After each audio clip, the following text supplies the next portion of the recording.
to this online Bible study on Galatians chapter 1, verses 11 and 12. First, let's look at verses 11 and 12 together. I want you to know, brothers and sisters, that the gospel I preached is not of human origin. I did not receive it from any man, nor was I taught it. Rather, I received it by revelation from Jesus Christ. Now, these two verses have more or less been called the thesis of Galatians.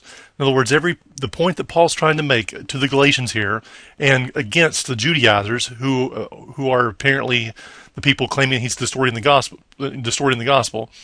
He's making the point here. This is his thesis statement, and he basically says the gospel did not originate with man. He's an apostle, and he declared that he did not receive the gospel from any human source.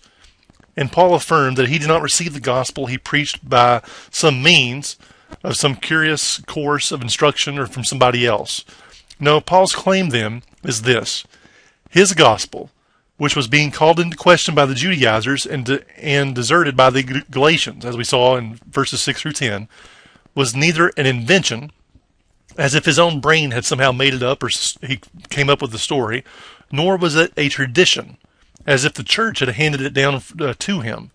But the gospel that he claimed and proclaimed was a revelation. It was for God had made it known to him. And there's one scholar that says that Jesus Christ took him under his own immediate tuition.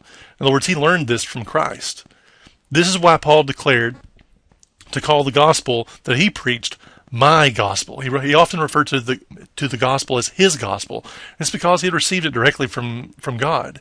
It was not his because he had made it up, but because it had been uniquely revealed to him.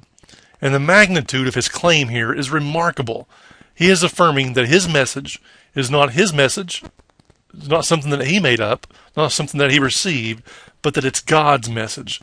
That his gospel is not his gospel, but God's gospel. And that his words are not his words, but God's words. Strong claim, and that's the thesis statement that more or less frames the entire book of Galatians.